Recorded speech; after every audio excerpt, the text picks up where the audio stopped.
जय जगन्नाथ। एबे ऑपरेशन सिंदूर परे एबे ऑपरेशन मंगलसूत्र हेबो एक कथा सुनले आपनको आश्चर्य लागुथबे। एक कथा आमे कहूनु कहउचंती बागेश्वर धामर धीरेन्द्र शास्त्री जी से कौन कहउचंती जे जेभଳି भाबरे पाकिस्तान जो भଳି भाबरे पहलगाम रे नर संहार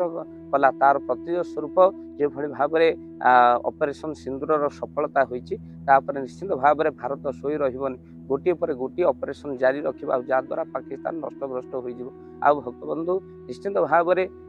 आमे मान देखा गले जहाँ कहते बागेश्वर धाम ठीक कहते कहीं भारत वर्ष प्रधानमंत्री जो भली भाव में धीर पानी पथर काटे भली आटाक कले आतंकवादी 300 कौन है आडा उपरे जो भली भाव में आपणकर राति अधे आटाक ड्रोन आटाक है आउ आतंकवादी माने निहत हेले जहाद्वारा सिंदूर सफलता है। तेणु सिंदूर मूल्य कौन बुझाई किंतु पाकिस्तान भितर भक्त बंधु जो भली भाव में आपण मान देखुंत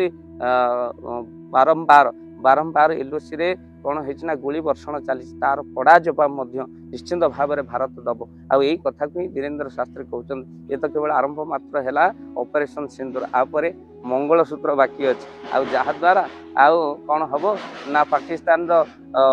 उपरे निश्चिंत भाव में पड़ा वर्षा हम गोलीर आ जहाद्वारा नष्टभ्रष्ट हो पाकिस्तान गोटे पर गोटे सत्य हो चली मालिका ये घोर समय भक्तबंधु शत्रु पक्ष नष्ट हो आ भारतर केही भी किछि करि परिबे नहीं। ये जोग से भली भाव में बनुची आउ जहाँकि महाभारत समय जो जोग बनी आ जो जोगरे धर्म पक्ष ही विजय लाभ करथिला सेही जोग ही एबे उपस्थित तेणु भारतर के केश भी बंका करि परिबे नहीं। आपण मन रखि थान आउ राति अधरे निश्चिंत भाव में आतंकी आडा नष्ट होई होई चलिबो राति पे सकाळ हेला नुआ नुआ खबर आपण निहाती भाव में शुणिबे आ प्रकृति में साधु सन्त मानकर तपर फल निश्चिंत भाव में ताहार पुण्यर फल भारतर निश्चिंत ये काम देव कहीं तप तोपर जो संग्राम हम तप निहाती भाव में जीते बोले आम प्रत्येक भिडियो हिं कहूँ आ प्रकृत सत्य मालिका जहाँकि महापुरुष लिखिते जे कि रुक्मणी गीतार जितेबले आपण मैंने देखिए जे कलिर कराल गति आसो आउ महापुरुष लिखिते जे जितेबले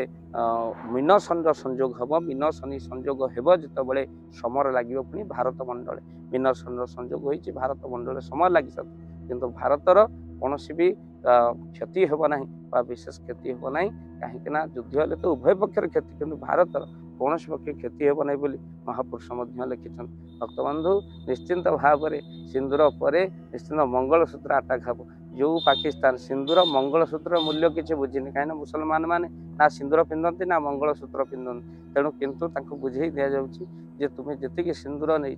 मंगलसूत्र नहीं तार प्रतिदान ही तुम आतंकी आडा उपर लक्ष लक्ष आतंकवादी निहत हम आ तुम्हें बुझीपार सिंदूर महत्व आउ मंगलसूत्र महत्व। जय जगन्नाथ जय पंचसखा जय जगन्नाथ। मु दिवाकर दास आपण मानक प्रणाम करुच्ची। प्रत्येक वर्ष पर ए वर्ष साधु संघ रामरंग कार्यक्रम बा श्री राम कथा आसंता 12 तारिख आरंभ हो 20 तारिख दिन यज्ञर पूर्णाहुति होउची तो आपण माने बहु संख्यार 20 तारिख दिन ये पूर्णाहुति कार्यक्रम में जोगदेवा सहित आपण प्रति वर्ष पर आपण जदि दान राशि पठेबा चाहूँगी उक्त यज्ञ में आपण जदि किसी सहयोग राशि पठेबा चाहूँगी दान पठेबा चाहूँगी स्क्रीन में चलता नंबर में सीधा सड़क आप पठे पारे यह हूँ फोन पे नंबर आ जो नंबर आपण मैंने पठे पारे आपणकर दान राशि जो मैंने दान राशि पठेबा चाहूँगी निश्चिंत भाव में आपण मैंने 20 तारिख दिन पूर्णाहुति पूर्वर आपण मैंने दान राशि पठे पारे आपण समस्त अनुरोध रहा जगतसिंहपुर बिरड़ी बालिया ये अधमर जन्मस्थान तेणु आपण निश्चिंत भाव में पूर्णाहुति 20 तारिख दिन आसी पहुँचले पूर्वर 12 ରୁ 20 तारिख मध्य आसी पहुँचले बहुत खुशी हेबी आपण समस्त अनुरोध रहा आपण समस्त आसवा सहित आप दान राशि जी आपण श्रद्धा गुंडुची मूषा भली उक्त यज्ञ कार्य को पठे पारे। जय जगन्नाथ जय पंचसखा।